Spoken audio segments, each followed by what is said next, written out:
শুভ সকালে সবাইকে জানাই গুড মর্নিং। সবাই ভালো থাকবেন। আপনাদের সামনে নিউ রেসিপি নিয়ে এসেছি, ভিডিওটা পুরো দেখবেন। এটা হচ্ছে টুফু পনির না, ঠিক আছে।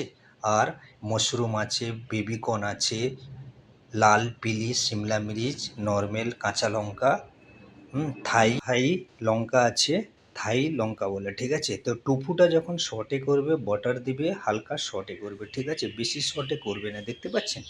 তো বন্ধুরা, রেসিপিটা কেমন হচ্ছে আপনারা একটু জানাবেন। আপনাদের সামনে নিউ রেসিপি নিয়ে এসেছি, অতি অবশ্যই বাড়িতে বানানোর চেষ্টা করবেন। দেখতে পাচ্ছেন আমি রসুন দিয়েছি এবং আদা দিয়েছি। চাইনিজ খাবারে আদা দিলে খুবই টেস্টি হয়, আপনারা অতি অবশ্যই আদা দেবেন, খুবই ভালো লাগে। যে কোনো জিনিস বানাবে চাইনিজ, তো আদা দিলে একটু স্বাদ অন্যরকম হয়, খেতে খুবই টেস্টি হয়। আমি সব রকমের সবজি দিয়ে দিয়েছি, মাশরুম দিয়ে দিয়েছি, কর্ন দিয়ে দিয়েছি, পেঁয়াজ দিয়েছি, নর্মাল পেঁয়াজ এবং লাল পিলি হারা সিমলা মিরিচ দিয়ে দিয়েছি। আর লঙ্কা, একটা মোটা লঙ্কা আসে, যেটা লঙ্কা হয় না, দেখতে খুবই ভালো লাগে। আর এটা যে দিচ্ছি থাই লঙ্কা, আমাদের দেশে যেটা লঙ্কাটা বেশি ঝাল হয় সেই লঙ্কাটাই এখানে থাই মির্চি। এটা দিয়েছি ব্ল্যাক পেপার, আর এটা আগে যেটা দিয়েছি সেটা ব্ল্যাক পেপার, এটা দিয়েছি কালি মিরিচ, ঠিক আছে, হোয়াইট পেপার। তো ব্ল্যাক পেপার হোয়াইট পেপার মানে হোয়াইট কালি মিরিচ, ব্ল্যাক কালি মিরিচ। তারপরে দিয়েছি ডার্ক সয়া সস, তারপর জল দিবে, তারপর আমি ওয়েস্টার সস দিয়েছি। এই আমার রেসিপি। এই যে দেওয়া হয়েছে এটাকে ভালো করে মিক্স করে নেবে। তারপর এক ঢাক্কান আমি ভিনিগার দিচ্ছি।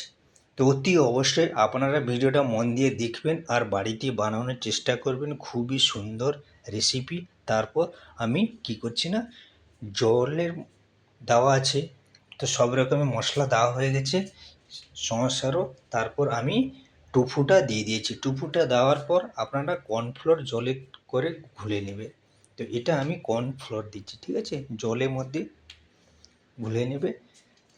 এই দেখতে পাচ্ছেন আমার সবজির কালার খুবই সুন্দর হয়েছে দেখতে, খেতে খুবই সুন্দর টেস্টি। অতি অবশ্যই আপনারা বাড়িতে বানানোর চেষ্টা করবে। সব রকমের সবজি দেওয়া হয়েছে, একটু পাতলা আছে, সেই জন্য আমি আর একটু, যাতে হালকা গাঢ়া গ্রেভিটা গাঢ়া হয়ে যায়, হালকা আর একটু কর্নফ্লোর জল দিচ্ছি। এটা যে দিয়েছি ধনিয়া পাতা। এই আমার সবজি। আর যে চাউলটা বানানো হয়েছে গার্লিক চাউল, মানে রসুন দেবে, রসুনটা বাটার দেবে, রসুন দেবে, তারপরে চাউল দিয়ে দেবে, সটে করে নেবে।